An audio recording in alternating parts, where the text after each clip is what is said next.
সবাইকে জানাই স্বাগত। আপনারা দেখছেন প্রবাহ বার্তা নেটওয়ার্ক। আজ 15ই আগস্ট মহান স্বাধীনতা দিবস।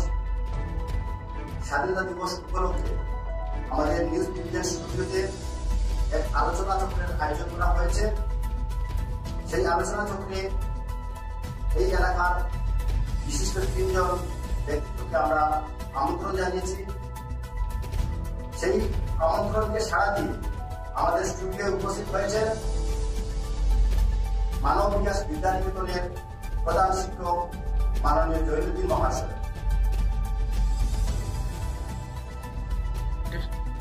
স্টুডিওতে উপস্থিত হয়েছেন গৌহাটি হাইকোর্টের বিশিষ্ট আইনজীবী যারা আবু তাহের মহাশয়।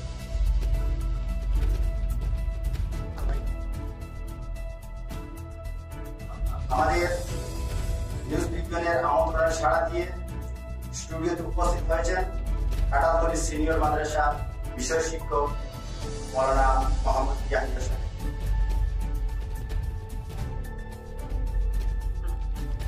আজকের এই আলোচনা চক্রে আমাদের নিউজ বিজ্ঞান পরিবারের পক্ষ থেকে উপস্থিত আমন্ত্রিত অতিথিদের স্বাগত জানাচ্ছি। আপনাদের মূল্যবান সময় নষ্ট করে আমাদের আমন্ত্রণের সাড়া দিয়ে আমাদের স্টুডিওতে উপস্থিত হয়েছেন। আজকের আলোচনার বিষয় হচ্ছে স্বাধীনতর ভারতবর্ষে স্বাধীনতার প্রেক্ষাপট সামাজিক এবং রাজনৈতিক দৃষ্টিকোণ থেকে। আমাদের অতিথিরা উপস্থিত আছেন, এক একজন এক একটি দৃষ্টিকোণ থেকে আলোচনা করবেন। আমি সবাইকে ধন্যবাদ জানাই আমাদের স্টুডিওতে উপস্থিত হওয়ার জন্য। এবারে আমরা আজকের এই আলোচনা চক্রে আলোচনা করার জন্য আহ্বান করব গৌহাটি হাইকোর্টের আইনজীবী জনাব আবু তাহের মোহাম্মদ হোসেন সাহেব। নমস্কার, শুভ সন্ধ্যা। প্রথমেই আমি ভারতবর্ষের 74তম স্বাধীনতা দিবস উপলক্ষে সবাইকে আন্তরিক শুভেচ্ছা জ্ঞাপন করছি। তৎসঙ্গে আমি ধন্যবাদ জ্ঞাপন করছি নিউজ বিজ্ঞানের কর্ণধার নুরুল ইসলাম মহাশয়কে আমাকে আজকে এই সন্ধ্যায় একজন আমন্ত্রিত হিসাবে আমন্ত্রণ করার। আজকে যে আলোচনার বিষয় স্বাধীনোত্তর ভারতবর্ষে রাজনৈতিক, অর্থনৈতিক এবং সামাজিক প্রেক্ষাপট। এই প্রেক্ষাপটে যেটা আলোচনা করব, আলোচনার মুহূর্তে আমি একটি ছড়ার লাইন বলব। ছড়া, কবিতা নয়। তেলের শিশি ভাঙছ বলে উপকার করে রাগ করো, তোমরা যেসব বুড়ো বুকা ভারত ভেঙে ভাগ করো। তেলের শিশি ভাঙছ বলে উপকার করে রাগ করো, তোমরা যেসব বুড়ো বুকা বাংলা ভেঙে ভাগ করো।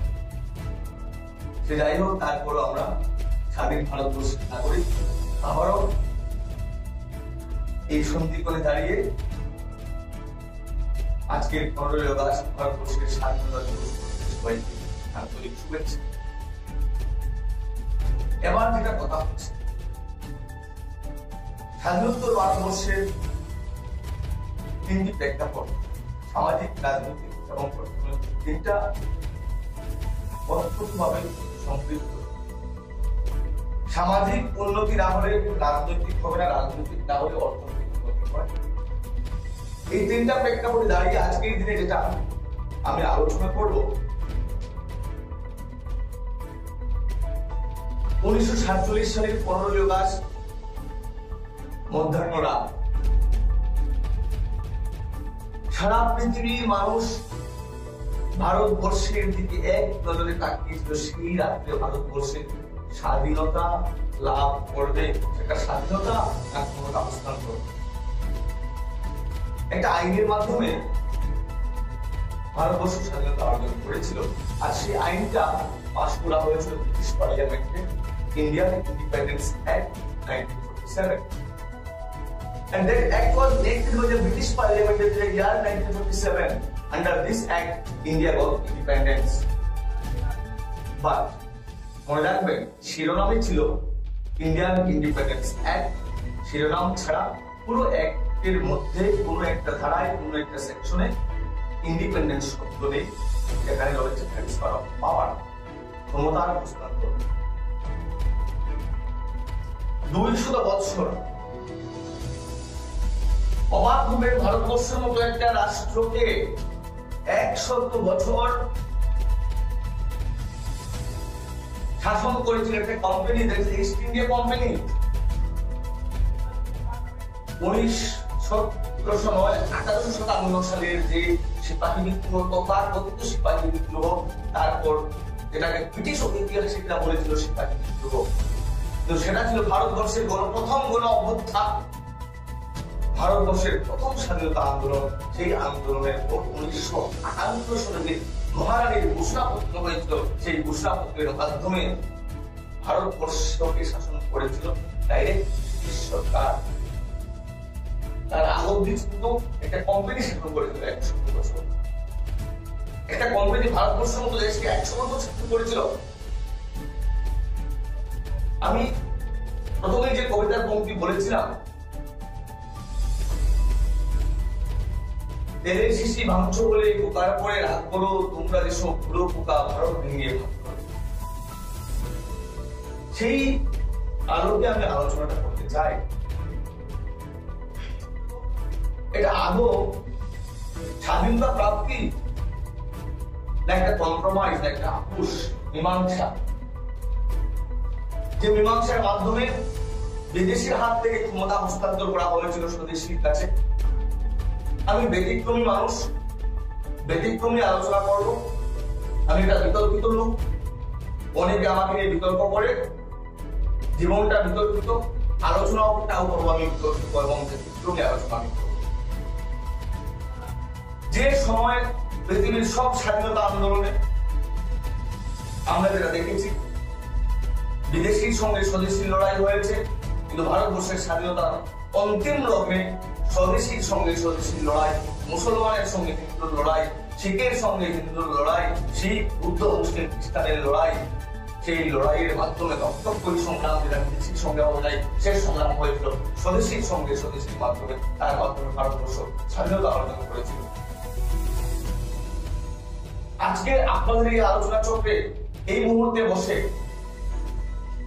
একটি কথা আমার মনে পড়েছিল, মনে পড়ছে এই মুহূর্তে। 2008 সালে আমি যখন গুয়াহাটি বিশ্ববিদ্যালয়ে আইনের স্নাতকোত্তর, that is master of law, LLM এর প্রথম বর্ষের পরীক্ষায় একটা প্রশ্ন এসেছিল। আমি ভাবতে পারি এমন একটা প্রশ্ন আসবে যার আনসার আমাকে করতে হবে। সেদিন সেই প্রশ্নে লেখা ছিল একটা প্রশ্ন, question, and I was answer that question. এই প্রশ্নটা ছিল, at the time in the year 1947 when Mr. Winston Churchill, he was at the time the former Prime Minister of Great Britain, তিনি একটা উক্তি করেছিলেন, he passed a comment with regard to the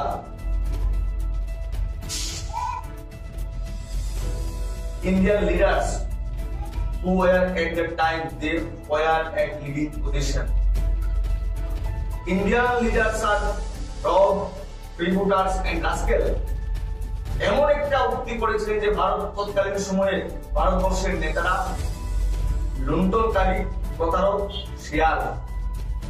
এই কোয়েশ্চনটা যখন একটা ইনভার্টেড কমার মধ্যে ছিল, তারপরে আমাদেরকে বলা হয়েছিল কোয়েশ্চনে, how do you define this statement. তখন আমি একজন ল গ্রাজুয়েট, আইনের স্নাতক, গুয়াহাটি হাইকোর্টের আইন প্র্যাকটিস করি। ওই সময়ে, সেই সময়ে দাঁড়িয়ে একটা এক্সামিনেশন হলে বসে এই প্রশ্নের উত্তর আমি কি লিখবো? একজন British at the time was former prime minister এমন একটা উক্তি করেছিলেন আমার ভারতবর্ষের নেতৃত্বদেরকে নিয়ে, এটা পক্ষে লিখবো না বিপক্ষে লিখবো, যা কি লিখেছিলাম সে অন্য ব্যাপার। এক্সামিনের বা কি বেরোচ্ছিল সেটা আমার ব্যাপার। আর কোয়েশ্চন হলো ওই সময় তিনি ভেবেছিলেন ভারতবর্ষের তাদের কি অবস্থা, কিভাবে ভারতবর্ষের মতো একটা দেশকে ওই মানুষদের হাতে আমি সমর্পণ করি।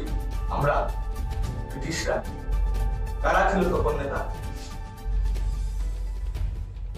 আমি ব্যতিক্রমী লোক তাই এর জন্যই বলছি, নেতা তো তখন ছিলেন জওহরলাল নেহরু। আর পাগালি at the time was inactive ছিলেন, তিনি বয়স হয়ে গিয়েছিল। নেতা ছিলেন মোহাম্মদ আলী জিন্না, নেতা ছিলেন সরদার বল্লভভাই প্যাটেল। তাদেরকে উদ্দেশ্য করে বলেছিলেন উইনস্টন চার্চিল, সেই কথাটি আপনাদের ভালো করে জানা আছে। তো এইভাবে আমাদের দেশ স্বাধীন হয়েছিল। স্বাধীনতার পর আমাদের দেশ দ্বিখণ্ডিত হয়েছে। বিশেষ করে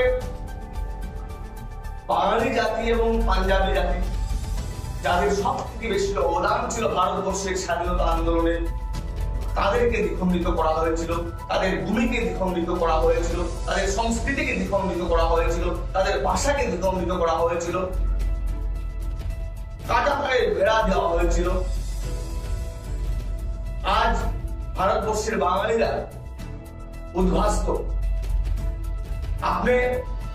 আমরা সবাই আজকের এই ৭৪তম স্বাধীনতা দিবসের লগ্নে ডিটেনশন ক্যাম্পে গিয়ে যদি জিজ্ঞেস করি যে ভারতবর্ষের যে সমস্ত বাঙালিরা রাজস্থানী, মারওয়াড়ি, হিন্দিভাষী কেউ ডিটেনশন ক্যাম্পে নেই, ডিটেনশন ক্যাম্পে যে শুধু বাংলাভাষীরা, সে বাঙালি মুসলমান হোক, বাঙালি হিন্দু হোক, সে রাম হোক, সে রহিম হোক, সে আমি আবু তাহের হই, জৈনুদ্দিন দা হোক, ইয়াহিয়াবাই হোক, সে নুরুল ইসলাম হোক, অথবা অমল কমল যারাই হোক না কেন, শুধুমাত্র বাঙালিরা ভারতবর্ষের ডিটেনশন ক্যাম্পে, টেকপুরের ডিটেনশন ক্যাম্পে হোক, গোয়ালপাড়ার ডিটেনশন ক্যাম্পে হোক, অথবা যে কোনো ডিটেনশন ক্যাম্পে শুধু বাঙালিরাই রয়েছে।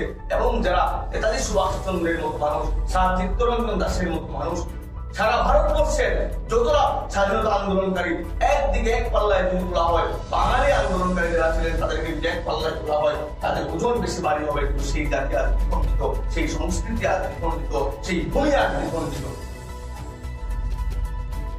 সেই প্রেক্ষাপটে দাঁড়িয়ে আজকে যদি কি স্বাধীনোত্তর ভারতবর্ষের রাজনৈতিক প্রেক্ষাপট নিয়ে আলোচনা করবো, যেখানে আজকে ভারতবর্ষের বাঙালি জাতিরা নিজের পরিচয় নিয়ে, যারা আজ ভূমিহীন, পরিচয় নিয়ে সংবিধান, যাদের দেশ নেই, যাদের রাষ্ট্রহীন, যাদের স্বাধীনতা নেই, যাদের দেশ নেই, যাদের বাস্তবতা নেই, যাদের পরিচয় নেই, তাদের মধ্যে আমরাও আমাদের একজন আজকের দিনে দাঁড়িয়ে কি রাজনৈতিক প্রেক্ষাপটে আলোচনা করবো, কোথায় আমাদের অবস্থা। হ্যাঁ, অনেক প্রাপ্তি আমরা পেয়েছি, অনেকটা আমরা পাই নাই। যেটা পাই নাই সেটা নিয়ে সবাই আলোচনা করে না, যেটা আমরা পাই নাই সেটা নিয়ে আলোচনা করা সবচেয়ে বড় বিষয়। আজকে ৭৪ বছরের স্বাধীনতার প্রাপ্তিটা কি আপনাদেরকে জিজ্ঞেস করে দেখুন।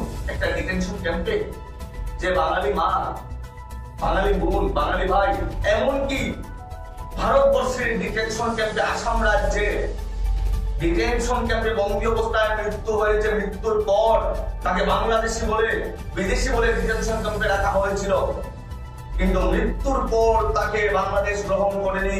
ভারতবর্ষের সরকার বলছে ভারতীয় নয়, কিন্তু তার পরিবারের কাছে তাকে তুলে দেওয়ার জন্য সরকার অপপ্রচেষ্টা চালিয়েছিল, ক্ষমতার প্রয়োগ করে তার পরিবার হাতে তুলে দিয়েছে, পরিবারের হাতে। যদি সে ভারতীয় নয়, যদি সে বাংলাদেশীয় নয়, বাংলাদেশ সরকার তাকে গ্রহণ করছে না, ভারতবর্ষের সরকার তাকে গ্রহণ করছে না, মৃত্যুর পর কেন ভারতের ভূমিতে তাকে সমাধি করা হবে? সেই প্রশ্ন কি কেউ কোনদিন করেছে? তো আজকের দিনে দাঁড়িয়ে রাজনৈতিক প্রেক্ষাপট, আজকে দেখুন দীর্ঘদিন যারা ক্ষমতায় ছিল তখন যে অবস্থা ছিল ভারতবর্ষের মানুষের, আজ কি অবস্থা।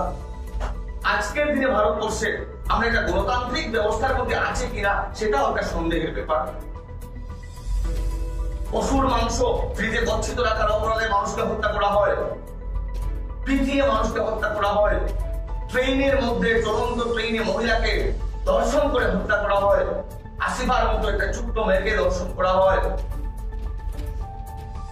দিল্লিতে নির্ভয়াকে দর্শন করা হয়, যেভাবে যেমন করে হিন্দু মা বোনদেরকে দর্শন করা হচ্ছে একইভাবে দর্শন হচ্ছে মুসলমানেরা।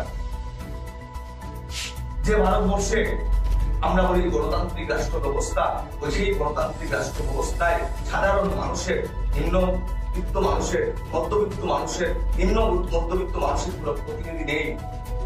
এটা স্বৈরতন্ত্র না ডেমোক্রেটিক সিস্টেম, সেটা নিয়েও কিন্তু ভারতবর্ষের বুদ্ধিজীবী মানুষ সচেতন মহল সন্দিহান। তো কি করবো আজকের দিনে? স্বাধীনতার গুণগান গাইব? ডাস্টবিন থেকে আজকে খাবার কুড়িয়ে খায় সে কি স্বাধীন? সে স্বাধীনতার মর্ম বুঝে না। আজকে আমি দেখেছি জৈনুদ্দিন আহমেদ, আমার জৈনদা আমার পাশে বসে আছেন, একটা পোস্ট করেছেন পুরো আদিবাসী লোক বাগানের হাতে ভারতীয় জাতীয় পতাকা সাইকেল নিয়ে এসেছে কাঁঠালতলি বাজারে, ছবি করে পোস্ট করেছেন। স্বাধীনতার মর্ম তারা পায়নি, স্বাধীনতা কি জিনিস তারা বুঝেনি, তারা স্কুলে যায় না, কিন্তু তবুও বহু বড় আশা নিয়ে আজকের দিনে ভারতবর্ষ স্বাধীন হয়েছিল। স্বাধীনতা এক শ্রেণীর মানুষের জন্য, সবার জন্য নয়। তো আমি আমার আলোচনা বেশি দীর্ঘ না করে কয়েকটি কথা আমি বলতে চাই। এই স্বাধীনোত্তর ভারতবর্ষে আজকে চিন্তা করে দেখুন, যে বাঙালি জাতি রবীন্দ্রনাথ থেকে শুরু করে, কাজী নজরুল ইসলাম থেকে শুরু করে, নেতাজি সুভাষচন্দ্র বসু, কাজী মোতাহার হোসেন, ফজলুল হক, স্যার চিত্তরঞ্জন দাস, ক্ষুদিরাম বসু, সমস্ত বাঙালি জাতির যে অবদান ছিল, আজকে ভারতবর্ষের যে আর্মি যেটা রয়েছে, ভারতবর্ষের সামরিক বাহিনী রয়েছে, সেই সামরিক বাহিনীতে বাঙালি রেজিমেন্ট বলে কোন রেজিমেন্ট নেই। বৃহত্তর একটা ভাষাভাষীর মানুষ, একটা জনগোষ্ঠীর মানুষ, কিন্তু বাঙালি রেজিমেন্ট, গুর্খা রেজিমেন্ট আছে, মনে রাখবে যে গুর্খা রেজিমেন্ট মাত্র কয়েক লক্ষ ভারতবর্ষে নেপালি তারা, তাদের রেজিমেন্ট রয়েছে ভারতের সামরিক বাহিনীতে, কিন্তু বাঙালির কোন রেজিমেন্ট ভারতবর্ষের সামরিক বাহিনীতে নেই। তারপর আমরা আজকের দিনে আমরা বাঙালিরা আমরা এই দেশ স্বাধীন করেছিলাম, তারপরও আমরা আজকের দিনেও ভারতবর্ষের স্বাধীনতা দিবসকে আমরা পালন করছি, অক্ষরে অক্ষরে পালন করে যাচ্ছি। কতদিন এই অবস্থা থাকবে? আজকে ভারত আসাম রাজ্যে আমরা বিদেশি, বাংলাভাষী মুসলমানরা বিদেশি, বাংলাভাষী হিন্দুরা উদ্বাস্তু বিদেশি, স্বদেশী কারা একই দেশ ছিল। ভারত উপমহাদেশ কয়েকটা মাত্র স্বাক্ষর দেশ হয়ে গেল আর কবির একটা ছোট্ট লাইনের মধ্যে কত কিছু বুঝিয়ে দিয়েছেন। কয়েকটা স্বাক্ষরের মাধ্যমে কয়েকটা মানুষের ক্ষমতা লিপ্সার জন্য এই দেশ ভাগ হয়েছিল। প্রজন্মের পর প্রজন্ম থেকে আজকে সেই মানুষগুলো দেশহীন, রাষ্ট্রহীন হয়ে কেন থাকবে? তারা কি মঙ্গল গ্রহ থেকে এসেছিল? তারা কি অন্য গ্রহ থেকে? তারা কি এলিয়েন্স? তাদের দেশ নেই, তাদের সংস্কৃতি নেই, তাদের জাতি নেই, তারা কি শুধু কারাগারে থাকবে, ডিটেনশন ক্যাম্পে থাকবে? কেন এই অবস্থা? কোন দ্বিপাক্ষিক চুক্তি কেন করা হয়নি বাংলাদেশ ভারতবর্ষের মধ্যে? আসলে সমস্যার সমাধানের কোন পথ তারা কোনদিন খুঁজেনি। শুধুমাত্র দেশটাকে মানুষের মধ্যে বিবাদ সৃষ্টি করে শাসন এবং শোষণ করার নাম তো স্বাধীনতা নয়। আমার স্বরচিত একটা কবিতা দিয়ে আমি একটা কবিতা লিখেছিলাম, কয়েকটি লাইন বলে আমি আমার আলোচনা এখানে সংক্ষিপ্ত করে নেব।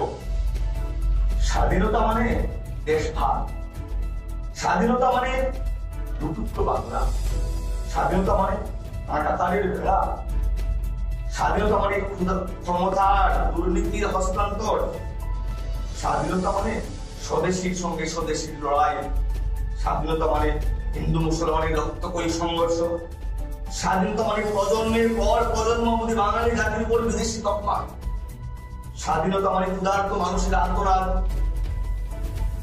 স্বাধীনতা মানে সারা দেশ জুড়ে দুর্নীতির বাজার, স্বাধীনতা মানে বিধায়ক, ভূমিহীন বিধায়ক, সাংসদ, কেনাবেচার মুক্ত প্রাঙ্গণ, স্বাধীনতা মানে দেশহীন, ভূমিহীন, আত্মপরিচয়হীন কিছু মানুষ। স্বাধীনতা মানে ডিটেনশন ক্যাম্পে রাম রহিমের আত্মনাদ। স্বাধীনতা মানে নাগরিকত্বের প্রমাণপত্রের কড়া তল্লাশি। স্বাধীনতা মানে দরদর দৌড়াতে আজও খুঁজে পাইনি প্রশ্নবোধক চিহ্ন। স্বাধীনতা মানেটা কি? বিচিত্র কথা বলছি এবং ব্যতিক্রমী কথা বলছি। শুধু স্বাধীনতার জয়গান গাইলে চলবে না। যে স্বাধীনতা আমাদের যারা স্বাধীনতা আন্দোলন করেছিল, যে অখণ্ড ভারতবর্ষের স্বপ্ন দেখেছিল, সেই অখণ্ড ভারতবর্ষের স্বপ্ন দেখা মানুষ নেতাজি সুভাষচন্দ্র বসু, অখণ্ড ভারতবর্ষের স্বপ্ন দেখা মানুষ স্যার চিত্তরঞ্জন দাস, অখণ্ড ভারতবর্ষের স্বপ্ন দেখা মানুষ মৌলানা আবুল কালাম আজাদ, অখণ্ড ভারতবর্ষের স্বপ্ন দেখা মানুষ ছিলেন কাজী নজরুল ইসলাম। আমরা তাদের সেই স্বাধীনতাটাকে আবার নতুন করে চাই। সবাইকে ধন্যবাদ জ্ঞাপন করে, আপনাদের নিউজ ইভেন্টকে ধন্যবাদ জ্ঞাপন করে আমি আমার বক্তব্য শেষ করছি। জয় হিন্দ, জয় ভারত, জয় বাংলা। এখন আমাদের আলোচনা চক্রে বক্তব্য রাখবেন কাঁঠালতলী সিনিয়র মাদ্রাসার বিষয় শিক্ষক মৌলানা মোহাম্মদ ইয়াহিয়া সাহেব। আমি ইয়াহিয়া সাহেবকে ওনার বক্তব্য রাখার জন্য আহ্বান করছি। ধন্যবাদ নিউজ ব্রিগেডের কর্ণধার মোহাম্মদ নুরুল ইসলাম। দর্শককে ৭৪তম স্বাধীনতা দিবস উপলক্ষে যারা নিউজ ব্রিগেডের শ্রোতা দর্শক রয়েছে তাদেরকেও আন্তরিক শুভেচ্ছা জানাই। আমরা সবাই জানি আজকে ৭৪তম স্বাধীনতা দিবস আমরা উদযাপন করছি। এই স্বাধীনতা কিভাবে অর্জন হয়েছে, লম্বা ইতিহাস দীর্ঘ মহলের জানা আছে। এই ভারতবর্ষ স্বাধীন হতে আমাদের পূর্বপুরুষ, বীর পুরুষ যারা তাদের প্রাণ বিসর্জন করেছিলেন, আত্মবলিদান করেছিলেন, আজকের দিনে আমি এই মহাপুরুষদের, আমাদের পূর্বপুরুষদের বিদেহী আত্মার শান্তি কামনা করছি। তাদের এই ত্যাগ প্রতিজ্ঞার বিনিময়ে আমরা দীর্ঘ লড়াইয়ের পরে ভারতবর্ষ স্বাধীন হতে পেরেছে এবং স্বাধীনোত্তর ভারতবর্ষ স্বাধীন যখন হয়েছে তখন এই ভারতবর্ষ খণ্ড বিখণ্ড ভাবে স্বাধীন হয়েছে। এই ভারতবর্ষ এক সময়ে ভারতবর্ষের যে ঐতিহ্য ছিল, বিভেদের মধ্যে ঐক্য, বৈচিত্র্যের মধ্যেও ঐক্য ছিল, কিন্তু যখন ভারতবর্ষ স্বাধীন হয় তখন সেই একতা, সেই ঐক্য পুনর্নীত হয়। মানুষ স্বাধীনতা অর্জন করেছে সঠিক, কিন্তু এমন একটা স্বাধীনতা পেয়েছে যেখানে শুধু মানুষের আর্তনাদ আর আর্তনাদ। কারণ স্বাধীনতা হওয়ার পরবর্তী মুহূর্তে ভারতবর্ষে যে রায়টিং হয়েছিল, সাম্প্রদায়িক দাঙ্গা হয়েছিল, তখন শুধু মানুষের মধ্যে আর্তনাদ আর আর্তনাদ ছিল। বাংলা দ্বিখণ্ডিত হয়েছে, পাঞ্জাব দ্বিখণ্ডিত হয়েছে, নতুন রাষ্ট্রের জন্ম হয়েছে। তখন ভারতবর্ষে এদিক থেকে সেদিকে যাওয়া মানুষের দল ছিল। তখন মানুষ ঘর হারা, বাড়ি হারা, এই অবস্থা ছিল। এর পরবর্তীতে যখন ভারতবর্ষ কিছু মানুষের কাছে ক্ষমতার হস্তান্তর হয়, তখন তারা সেই ব্রিটিশ বেনিয়াদের মতো তারাও ভারতবর্ষকে শাসন করার জন্য ভারতবর্ষের সামাজিক পরিকাঠামোকে দুর্বল করে দিয়েছিল। এই ভারতবর্ষকে দুর্বল করার জন্য যেভাবে ব্রিটিশরা divide and rule policy apply করেছিল, ঠিক সেইভাবে ভারতবর্ষ শাসন করার জন্য divide and rule policy apply করে ভারতবর্ষকে দুর্বল করে দেওয়া হয়েছে। আজ ভারতবর্ষের মানুষ সামাজিক অবস্থান, মানুষের যে সামাজিক অবস্থান খুবই দুর্বল অবস্থান, কিন্তু আমরা একবার ভাবতে পারি না যে ভারতবর্ষ হিন্দু, মুসলিম, বৌদ্ধ, শিখ, ইসাই সকলের মিলিতভাবে যৌথ প্রচেষ্টা ছাড়া এই ভারতবর্ষের উন্নতি সাধন সম্ভব হবে না। এই ভারতবর্ষ সমস্ত পৃথিবীতে একটা উজ্জ্বল দেশ হিসাবে, উন্নত রাষ্ট্র হিসাবে গঠন হতে হলে সকলের প্রচেষ্টার প্রয়োজন। যেভাবে আমরা দেখেছি যে ডক্টর এপিজে আব্দুল কালাম, যিনি ভারতবর্ষের রাষ্ট্রপতি ছিলেন, তিনি ভারতবর্ষকে তার পারমাণবিক গবেষণার দ্বারা যে উন্নতির শিখরে নিয়ে পৌঁছিয়েছেন, সেটা আজকে স্বীকার করতে হয় যে আমাদের এক মহান ব্যক্তিত্ব।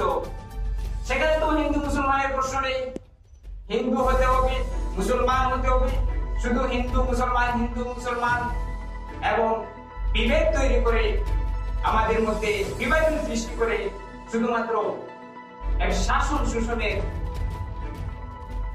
যন্ত্র তৈরি করা হয়েছে।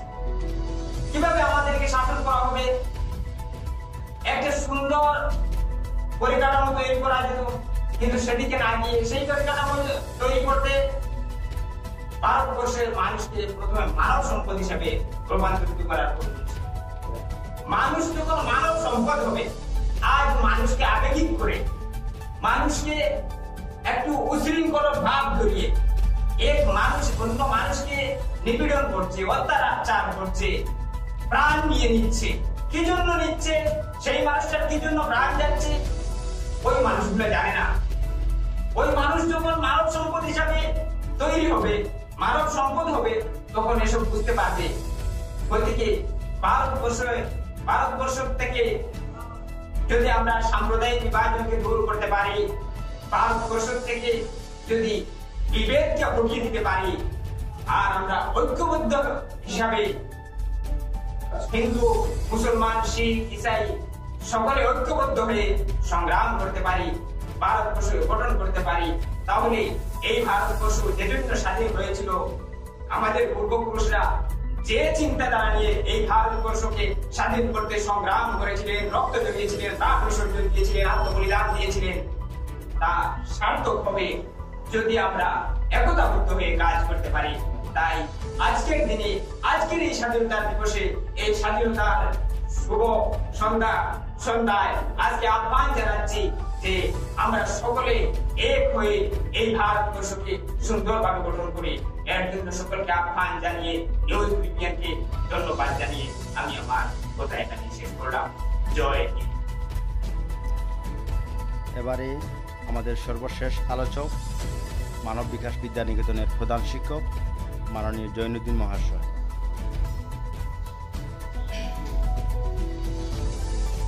৭৪তম স্বাধীনতা দিবস উপলক্ষে নিউজ বিবিএন দ্বারা আয়োজিত আলোচনা চক্রে আমাদেরকে আমন্ত্রণ করে নেওয়া হয়েছে। এই আলোচনা চক্রের প্রারম্ভে আমি সবাইকে ৭৪তম স্বাধীনতা দিবসের তৃতীয় শুভেচ্ছা জ্ঞাপন করছি।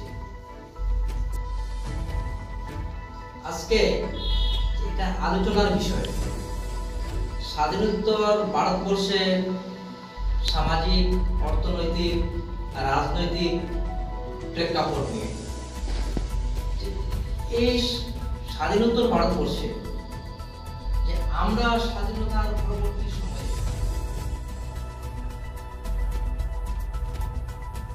কয়েক দশকের পরে সমস্ত বিশ্বের যে গ্লোবালাইজেশনের যে একটা প্রবণতা সৃষ্টি হয়েছিল, সেই গ্লোবালাইজেশনের সময়ে ভারতবর্ষের শিল্পনীতিতে এবং অনেক ধরনের রদবদল ঘটানো হয়েছিল। কারণ দেখা গেছে তৎকালীন সময়ে যদি সেই শিল্প গ্লোবালাইজেশনের সঙ্গে সঙ্গে তাল মিলে না চলা হয়, তাহলে ভারতবর্ষের অর্থনীতি একদম বিধ্বস্ত হয়ে পড়ে এবং মুদ্রাস্ফীতিও দেখা দিয়েছিল। যাই হোক, আমাদের নেতৃত্ব সেই গ্লোবালাইজেশনের হাত ধরে দেশের অর্থনীতিকে মোটামুটি চাঙ্গা করেছিলেন এবং এর পরবর্তী সময় থেকে সেই আবহে অর্থনৈতিক ব্যবস্থা চলছে এবং বর্তমান অবধি কিরকম চলছে সে বিষয়ে আমি বলতে চাচ্ছি না, আপনারা অবশ্যই বুঝছেন বা এ ব্যাপারে আপনাদের জানার কিছু নেই। যাই হোক, অর্থনৈতিক ব্যবস্থার সাথে সাথে সংক্ষিপ্ত জটিলতা বলবো যে সামাজিক ব্যবস্থা জড়িত। আমাদের পুরানা সেই সামাজিক ব্যবস্থা আজও চলে আসছে এবং এর প্রভাব যদিও সংবিধানের চেষ্টা করা হয়েছে দূর করার জন্য, অস্পৃশ্যতা, জাতিভেদ প্রথা এসবের সমস্যা আজও আমাদেরকে ঘুরে ঘুরে খাচ্ছে। এসবের সাথে অর্থনৈতিক এবং রাজনৈতিক সব বিষয়ের সাথে সামঞ্জস্য বিধান না করলে আমাদের প্রকৃত স্বাধীনতা, যে কত দরিদ্র স্বাধীনতা, শতকরা 80% মানুষের স্বাধীনতা, যে অধিকার, যে স্বাধীনতা বলতে যা বুঝি সেই স্বাধীনতা যেই দিন 80% মানুষের হাত পর্যন্ত পৌঁছবে, 20% তো অটোমেটিক্যালি রয়েছে, সেই দিন আমাদের স্বাধীনতা সার্থক হবে এবং অর্থনৈতিক একটা চরম শিখরে পৌঁছতে পারবে। এবং এই আশা নিয়ে আগামী প্রজন্মের জন্য আমাদেরকে প্রস্তুত হতে হবে, কাজ করতে হবে। সময় সভ্যতার জন্য আমি আর আলোচনা দিকে তো করছি না, অনেক বলার ছিল। যাই হোক, নিউজ বিজ্ঞানের কর্মকর্তা হিসেবে আবারও আমি আমার পক্ষ থেকে অসংখ্য ধন্যবাদ জ্ঞাপন করছি। জয় হিন্দ, জয় ভারত, বন্দে মাতরম। আমাদের সকল আমন্ত্রিত অতিথিদেরকে আপনারা অতি সুন্দরভাবে সুনিপুণভাবে স্বাধীনোত্তর ভারতবর্ষের রাজনৈতিক সামাজিক প্রেক্ষাপট নিয়ে দর্শক শ্রোতাদের মনোমুগ্ধকর আলোচনা করেছেন, তাই নিউজ বিজ্ঞান পরিবারের পক্ষ থেকে আপনাদের ধন্যবাদ জানাই। আজকের এই অনুষ্ঠান দর্শক শ্রোতাদের জন্য আমরা উৎসর্গ করলাম, আর ভবিষ্যতে আমরা নিউজ বিজ্ঞানের মাধ্যমে এ ধরনের অনুষ্ঠান আয়োজন করব বলে আমরা প্রতিজ্ঞাবদ্ধ। তাই সকল দর্শক শ্রোতাদেরকে ধন্যবাদ জানিয়ে আজকে এই প্রোগ্রাম এখানে শেষ